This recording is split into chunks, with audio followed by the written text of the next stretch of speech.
You know, after the last video, people seem to think I'm a clown with nothing of value to offer in the way of intelligence. You know, I've said it before, I always considered this channel to be like a public speaking forum, you know, back in the day of the Roman Empire, where we people just sit here and discuss like the Romans all those years ago, and all I do is, I'm a conversation starter. Nothing more, nothing less. I read the comments. My assessment is nothing productive happens there. At least like 50% of the time. Half of the time, it is a genuine conversation. The other half, yeah. Except for the last video, yeah, the Praetorians need to execute every single one of us. Oh, he's black. Professional neighbor's kid. My brother. What was that My Mix playlist? It's dawn when you are done. Bro, you niggas making it sound like I'm a monster. Bro, who hanging on the My Mix playlist, bro? Man, I may look like a stereotypical melanin-riddled hoodlum or a thug, but you may be shocked to learn I'm something of a big softy on the inside. You may have been expecting a different array of artists that I listen to, maybe a little bit of Tupac, Nave, Kendrick Lamar, but no, I do it all, man. I'm a versatile human being. But no laughing, no jokes, no serious. I forgot why I'm here. Needless to say, as we can all see, I am deeply offended by these words, these comments, horrifically so. I tossed and turned all night when I was sleeping. I thought it was the drugs! So today I am playing the bad cop. People think I can't be serious, huh? Well, say no more. Cue the creepy piano music, and let's begin today's video. Will Il Capitano kill the Pyro Archon? Perhaps the biggest highlight of the version 5.0 trailer was the showcasing of the inevitable showdown between the Pyro Archon, who's now confirmed to be Mavuika, the Lady of Fire, the Goddess of War, against the Fatui Harbinger's first-ranked member, the Captain. What use is the Gnosis in your hands? I don't know what you mean, but it sounds like this is about more than the Tsaritsa. Your plan has reached an impasse, and now it falls to me to create new rules for Natlan. People like us? Let our blades do the talking! So who's gonna win? Who will claim the title of the strongest? Will it be the first Archon in the history of Teyvat to actively try and protect their Gnosis? Or will it be the... man, we don't know enough about this guy for me to sit here and start giving him titles, because, man, my bias, I'm gonna start calling this nigga the Neck Master.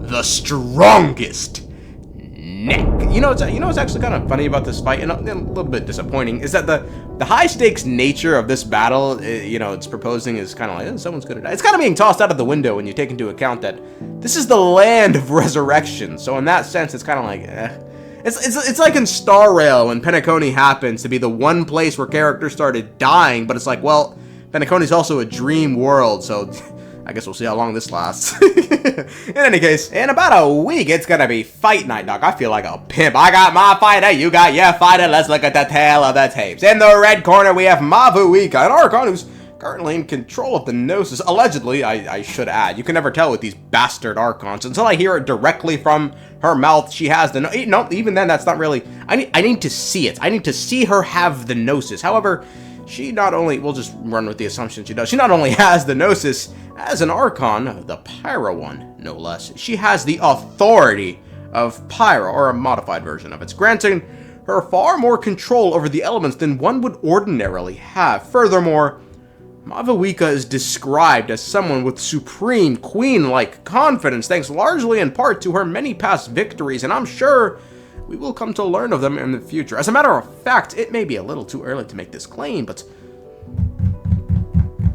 she could very well be the most potent of all the Archons in combat. It would certainly be becoming of her title as the God of War. Having led many in battles, presumably against the Abyss, she's won every single one of them. However, she's no mere general. She leads the charge. My friends, imagine a king who fights his own battles. Wouldn't that be a sight. As we all saw in the trailer, it was Mavuika herself who said we let our blades do the talking, which is very much in line with how Venti described her. The Pyro Archon is a wayward, warmongering wretch. Wayward, warmongering wretch. Yeah, it's accurate, it's accurate. She's very much here to fight. However, this fight extends simply beyond fighting for fighting. The reason these two are fighting is actually a rather complicated one. But before we get into that, we should look at the blue side. Il Capitano. The first ranked of the Fatui Harbingers, he's said to have power rivaling that of the gods. In addition to this, the captain has one trick up his sleeve we aren't familiar with. It could very well be Mavuika herself isn't familiar with it either. In the trailer, we see the captain wielding a strange black element. Now, this is allegedly, according to the people, cryo, or, at the very least, it's a cryo sword. I dare not comment on this after the Cruciabina debacle a while ago, so I'll leave this up to the experts among us. Capitano doesn't appear to have a delusion nor vision, and what's even more troubling is that his arms appear to have scales on them. Now, why this is so troubling is these scales are reminiscent of a dragon's scales. Dragons, as we know, play a large role in Natlan, both in contemporary times and its long history. Now, where this all starts to become suspect is when we listen to what both Capitano and Mavuika have to say. Listen closely, my friends, to what they both say. What use is the Gnosis in your hands? I don't know what you mean. But it sounds like this is about more than the Tsaritsa. Your plan has reached an impasse, and now it falls to me to create new rules for Natlan. Capitano is telling Mavuika the Gnosis is useless in her hands, and she responds she doesn't know what this is all about, but it seems to extend far beyond even the Tsaritsa. And finally, Capitano responds by stating it's up to him to create new rules for Natlan. This all sounds very personal to Capitano, but why? Why would he care about the rules of Natlan unless he has some sort of connection to the place? Further fanning these flames are actually the devs themselves, who said this about Capitano, quote, "The captain actually plays a very important role in the entire main storyline of Natlan. As for the reignition mentioned, the concept of war, in a sense, it's also the reason why the captain came to this land. As for the peculiar question earlier about whether he might suffer from heat stroke in Natlan, perhaps due to some reason, I don't think he's likely to get heat stroke." Now, admittedly, the last statement about heat stroke would seem to indicate he's got some sort of ice-related powers that, the cool down, or whatever the fuck Kaya says. The earlier part of the statement about Capitano being involved in the reignition suggests he's familiar and aware of the resurrection process of Natlan, further indicating he could have once hailed from these lands. But in what form or when, who's to say? Now back to the earlier question, who's winning?